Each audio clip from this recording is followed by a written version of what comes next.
The streets of Moscow are not filled with joy or parades. They are full of cars lined up for miles. Drivers are tired, angry, and hopeless. This is not from a natural disaster or war on Russian land. It is something worse for the Kremlin, a quiet disaster. Russia, the country that bragged about being an energy superpower, has now had gas lines that look like the days when the Soviet Union collapsed. The empire built on oil is falling apart from the inside.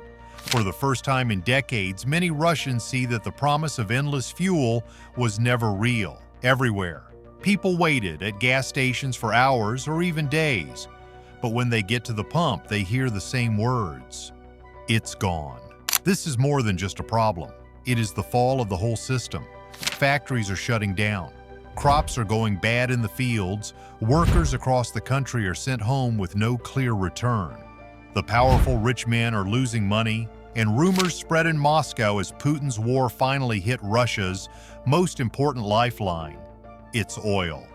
Ukraine keeps hitting Russia's oil and gas sites hard. Cities like Ryazan, Samara, Volgograd, and Leningrad once had huge refineries, the pride of Russia. Now they are destroyed by drones and missiles. The numbers prove it. The United States says Russia's refining ability has dropped 20% in only weeks. This is not just a small issue. It is a huge issue as this affects all the tanks, trucks, and buses, and the Kremlin tries to cover it up. But national TV says a different story. But people see the truth. The pumps are empty. Fuel is rationed and fights break out in the streets. Russians who once thought oil would never run out now stand with empty cans wondering how a superpower has run dry. Factories, once the heart of Russia's industry, are silent. Steel mills, chemical plants, and trucks all need fuel. Without it, nothing moves. In small towns, workers are home without pay and no future. Even the war machine in Moscow is shaking. Tanks, jets, and guns are useless without fuel. The crisis is even hitting the dinner table. In the south, wheat is left in fields to rot because tractors cannot run. Grain, once used by Russia to control the world, is now stuck in the soil. In Moscow and St. Petersburg, bread prices are about to double. The country that said it could feed the world may not feed its own.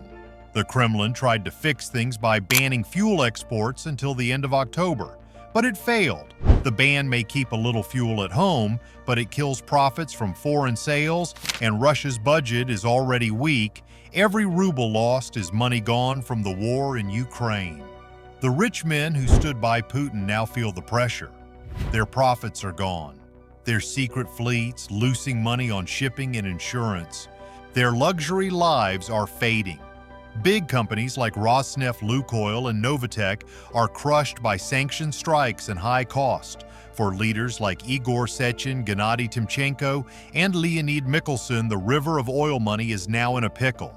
Even Gazprom Neft cannot keep refineries safe from drones. For the elites in Moscow, this is about survival, not just the money. Their loyalty to Putin was built on wealth and safety. Now, as money disappears and danger grows, they start to whisper about other choices and deals. The cracks in Putin's power are growing. Out on the streets, the crisis is harsh and real. Long lines stretch from Primorsky in the east to Tatarstan in the west, the center, and even into Siberia. People bring bottles, buckets, even toys to fill with fuel. Tensions rise, drivers shout, fights break out. In some towns, crowds storm gas stations after waiting hours, only to find no fuel for older people. It feels like the 1980s when ration cards ruled. But for the young, it feels like betrayal. They grew up with Putin's promise that Russia was an energy giant, safe from shortages now as they wait in endless lines. They say bitterly, "This is not history class. We are living it." This shows how weak Russia's war economy really is. Every lost refinery, every delay, every cost hurts. Fuel supply and exports for years.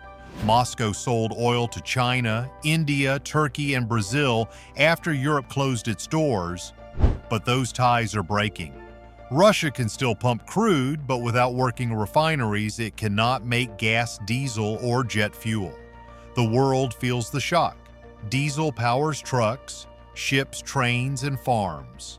As Russia's exports fold, the global supply chains are struck down from buses in Berlin to ports in Jakarta to the farmers in Istanbul and shoppers in Sao Paulo. Prices are rising. Everything in Russia raises costs. The Kremlin is running out of ideas. They want to add in new bans and new taxes to subsidies for shipping and insurance. None of this fixes the real problem. Russia's fuel system is getting weaker every day. It relies on old machines and foreign parts, making everything worse, not to mention repairs. It takes weeks. Parts are hard to find, and each time it's fixed, another drone destroys it. This war is also about technology. Ukraine once needed Western drones, but now builds its own companies to create hundreds of FPV drones daily using 3D printing and local chips. The Ukraine have created strong drones that break through Russia's defenses. It's so strong even the famous S-400 cannot guard them. Russia is a target, and Ukraine takes advantage strikes on air bases, depots, and refineries. This shows how weak and soft the Kremlin really is. Ukraine knows where and when to strike. The idea that Russia was untouchable is gone. The mental hit is huge. For decades, Russians were told their country was safe and far from harm. Now, week after week, they see explosions and empty pumps. Each fire and each blackout destroys Putin's image of control. Without fuel, the army cannot fight. Without fuel factories, they cannot run. Without fuel farms, they cannot harvest. Without fuel cities, they cannot move. And without the fuel, the people are starting to turn against the system. The road for the Kremlin looks dark. Three paths remain. First, Ukraine keeps striking and Russia is left with 20% of refining fuel, then rationing becomes normal and the war economy breaks. Second, Russia repairs faster and builds stronger defenses. Or there is huge budgets, tax cuts, but then people will suffer and loyalty will weaken. The third path, least likely, is talks of peace, but Putin shows no will for it. For now, Moscow is trapped in a loop. This situation is not just about fuel. It is about the survival of a system built on oil, money, and war.